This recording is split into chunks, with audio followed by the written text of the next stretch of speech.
And we're back. We're so back. Welcome back. It is Wednesday, April 1st. And, yeah. Episode 4 of The Birth of the Middle Ages. It's a good time. You might hear a dog in the background. You might hear an AC in the background. You can ignore all of that. Weird, we're already in April. Time flies when you pick up new hobbies, I guess. That's cool. That's cool. Last we went over was the Roman world.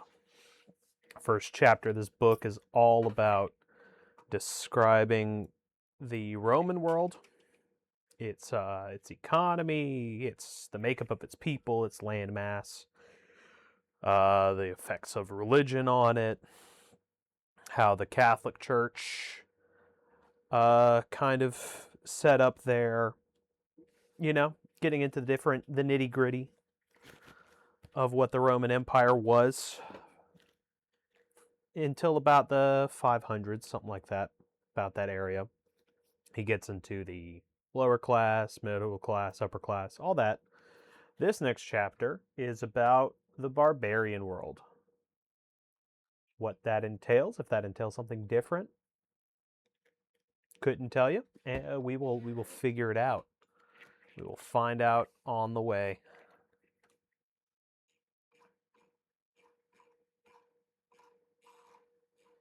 Yeah, no, it's first chapter was better than I remember it being. I read like 3 or 4 chapters of this book like a year ago and dropped it because I wanted to find something a little different. I wanted something more focused on the Franks because that's who I'm interested in. And it was after that I discovered Mr. Pierre Riche. Pierre Riche. He's an old French historian. He has a couple of books on the Carolingians and the Frankish empires that I read that were very interesting, quite enjoyable. From him, I discovered Henri Pirenne. And actually, a lot of the primary sources for a lot of this research, Gregory of Tours, the Fourth Chronicle of Fredegar, the Liber Historiae Francorum. I think I said that right. So those have been good. I haven't read all of those primary sources, but I've skimmed through them a little bit. I'm not like I'm not super familiar. I'm not a proper historian, mind you.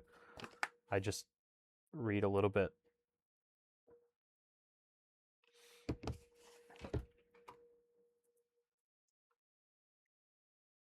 But before we get into it, smash the like button, subscribe, all that stuff, all that fun stuff. You can follow me on Twitter or X. I still call it Twitter for some reason. My handle is in the description of this video. It's in the description of all the videos, and I think it should be linked in the bio. If you want to follow me there, I do little posts there, typically day after, maybe a couple days after the stream, kind of filling out some details or looking into some stuff that I found during the reading that I found interesting and did a little bit of research on. For instance, I have a nice 6 or 7 long tweet thread about the house at Chedsworth was mentioned earlier in the text, and it was interesting to look into. Is an old Roman villa that an old guy found while he was hunting ferrets. He was hunting ferrets and he accidentally found this ancient Roman villa.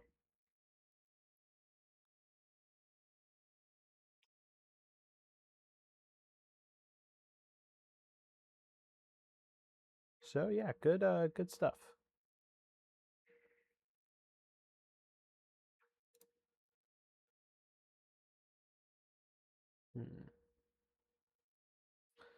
I don't think I have anybody viewing right now, so I'm not actually sure if sound is going through.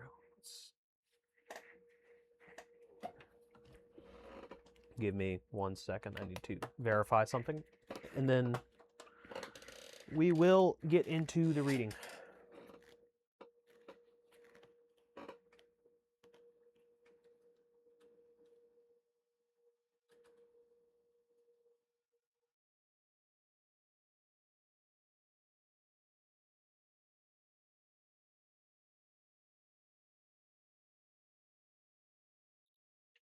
All right.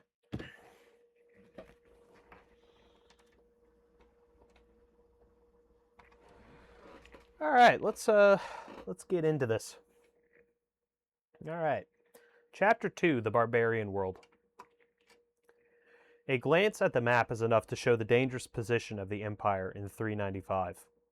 On the Rhine, the places of those scattered tribes whom Caesar and Tacitus had known were taken by a formidable line of peoples who had traveled slowly westward from the Baltic region, gaining in cohesion and military value by their approach to the Roman confines. The two Frankish groups were the most powerful of these people, but the Allemans, who had found their way into the reentrant angle between Rhine and Danube, were an equal menace owing to their strategic position. The other reentrant, formed by the southward and eastward turns of the Danube near Budapest and Belgrade, had been largely filled up when the province of Dacia, Transylvania, and Romania was created, but this was abandoned to the barbarians after 257.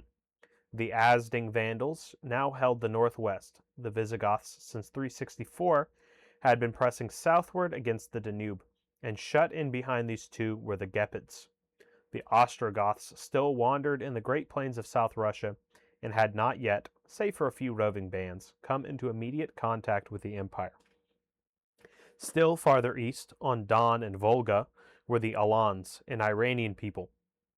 Behind this first line were other restless tribes, preparing to play their part. Saxons on the Weser, Angles in the Schleswig-Holstein, Sueves on the Elbe, Lombards in Silesia, Heruls in the Crimea, and Slavs beyond the Pripyat marshes. All right, let's here's something to help put that into perspective. Here's some of the major players of these invasions. So this is your Angles and your Saxons. They go over to Britain. The Gaels, which are the Irish, also go over into Britain. You have your Franks, who start in Germany and they end up in modern-day France. The Huns come over from Mongolia here, and they go about as they do. Your Visigoths, who later become Spanish, they settle in Spain. Your Ostrogoths, who become kind of the Italian barbarians, and your Vandals. Vandals end up in Carthage. Let's see, is this the other one? No.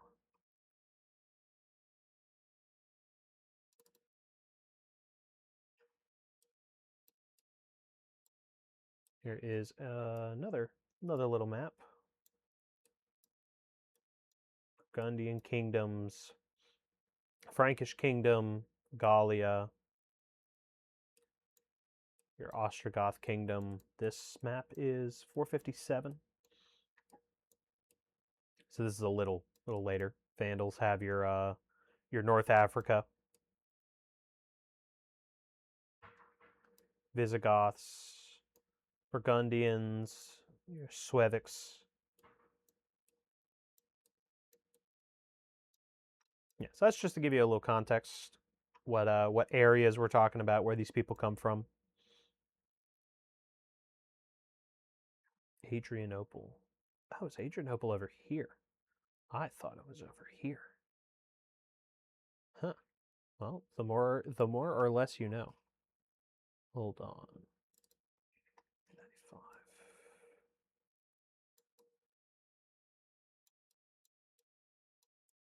Oh yeah, Adrianople's right here. No, I was getting mixed up with Aquileia. Aquileia was one we looked at the other day. Last week there was something about Aquileia. It was a battle that took place there. The Battle of Adrianople. Very important. We'll get into it. Actually, I think the next paragraph they talk about the Battle of Adrianople. But yeah, let us continue. Excuse me. Each section of the long frontier had at one time or another been threatened or even broken through, but the Romans possessed interior lines of communication, and troops were hurried to the spot. Now this was of no avail. A new force had appeared from the Asian steppes, under whose impact were set in motion the barbarian attacks, incessant and ubiquitous, which in little more than a generation finally broke upon the empire in the west. This force was the Huns. Soon after 355, they reached the Volga, overpowered the Alans, and hurled back the Ostrogoths behind the Dniester? The Dniester? The impact drove the Visigoths over the Danube, and the great battle of Adrianople is the beginning of Rome's disaster. Yeah. Part of the reason is the Visigoths actually kill the Roman emperor, Emperor Valens. He is completely crushed. The army is completely crushed in this battle, and the emperor dies. They catch up to him and they kill him. And so it was one of the first times that an emperor had been killed in battle in a long time, I want to say.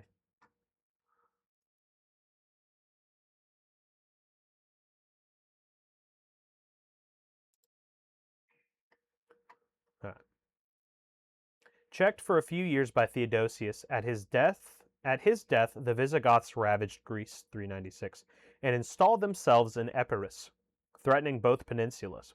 Held for a time by Stilicho, they finally capture Rome, then pass over into Aquitaine, where their Tolosian kingdom is eventually founded.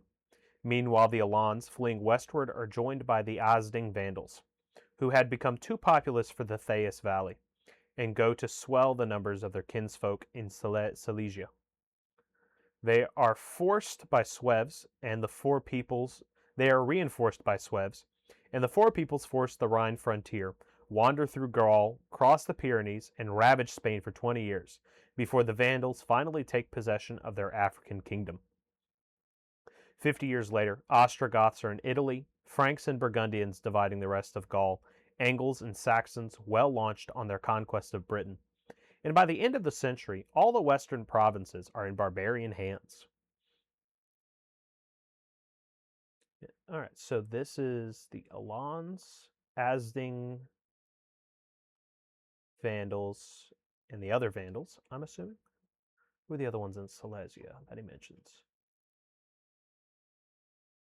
Lombards. So it's the Lombards, the Asding Vandals, the Alans, and the Sueves. These are the four peoples who forced the Rhine frontier, wander through Gaul. The Vandals split from them, and they conquer North Africa. We can see in this map. So this is the Byzantine Empire in 395. You can see the North African territories. This is 450. So in 65 years, within 65 years, this whole area is under control of the Vandals. This area is the Sueves, I want to say. This area is still considered part of the Roman Empire because the Visigoths sign a treaty and they are considered part of the empire. Same with not the Franks. At this point, This area is still under Roman control. You have Constantine III coming down from England, and him and King and Emperor Honorius are fighting, but they still control large parts of Gaul.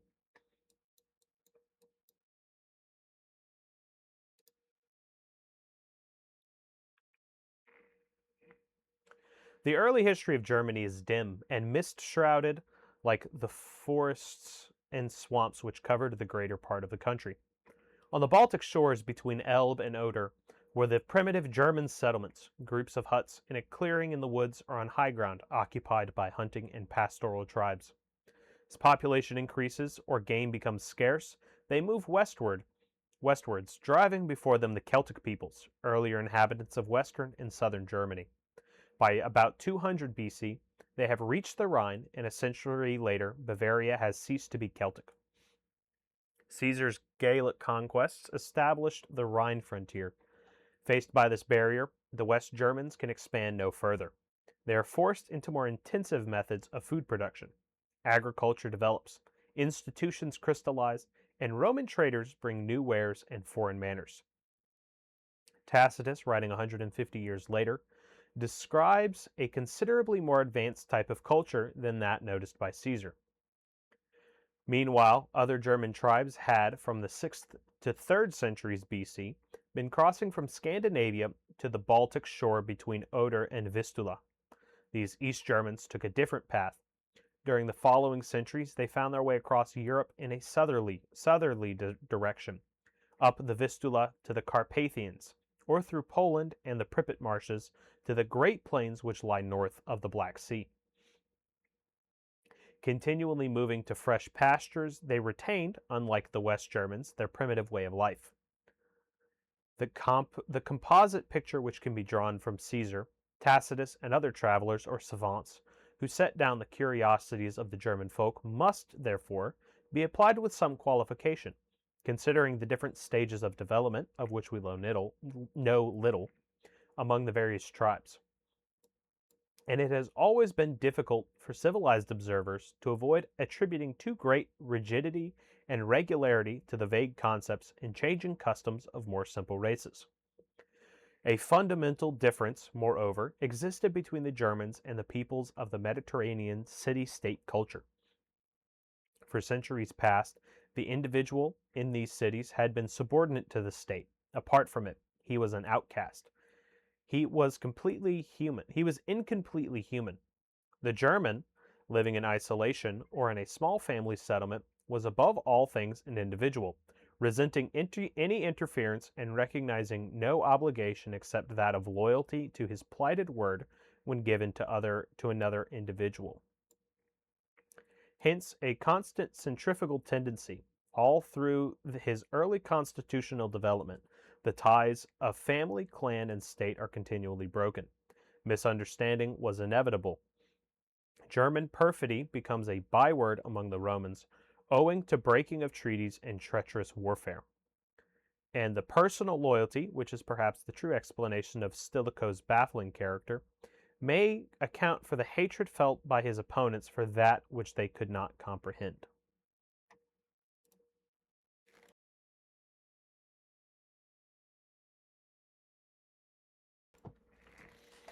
So what it sounds like is more civilized people tend to view the family as the building block of society, whereas barbarians are fundamentally individualists. Makes you, yeah. That's what I'm reading into this, but that just kind of makes sense. The I don't know where I'm going here. Yeah, he was incompletely human. The German was above all things an individual, and that's why they're barbarians.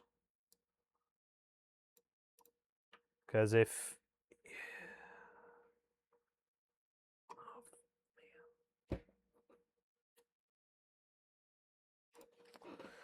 yeah. Individualism is a plague. A plague that has ruined many a nation, including the U.S.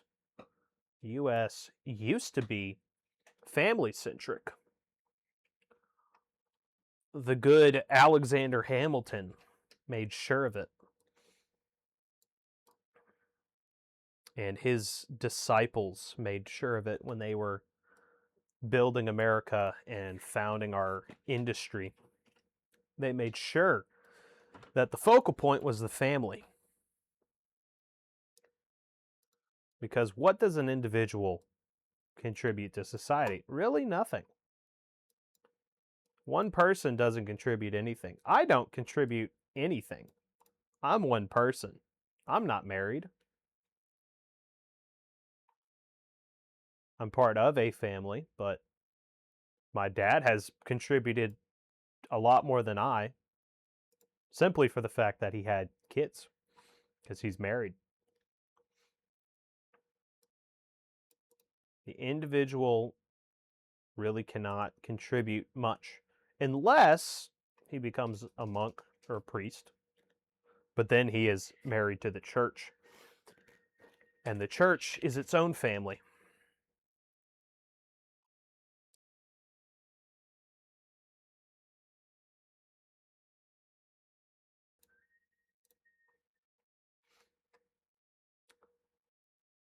But enough of that.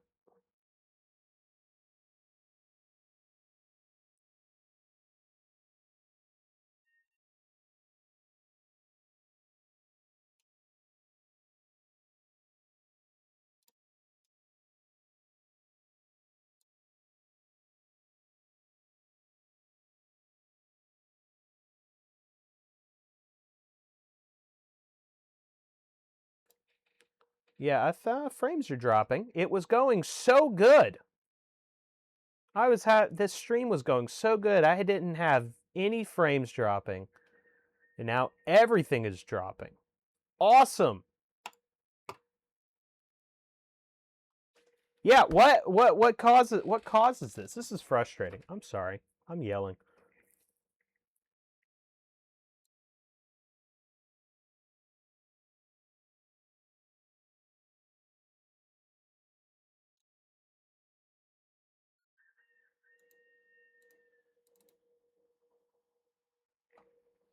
Yeah, it's just been a consistent like 50% frame drop for the past minute. I have no clue what's happening here. I have no clue how to fix it. That's something I need to look into in my off time. Is frame dropping and how to fix that.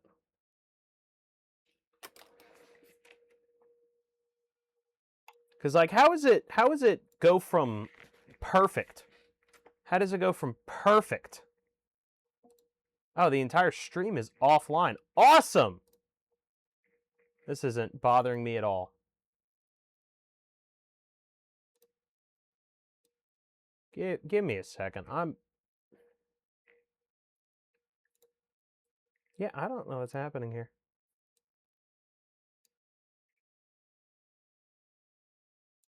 Oh, you're joking.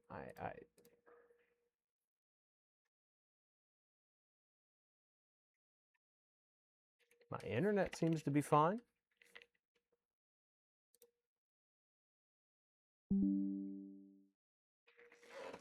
Oh yeah, this stream just died completely. I think it actually just ended the stream. All right. Let's All right, we're going to end and we're going to come back. We're just going to reset it.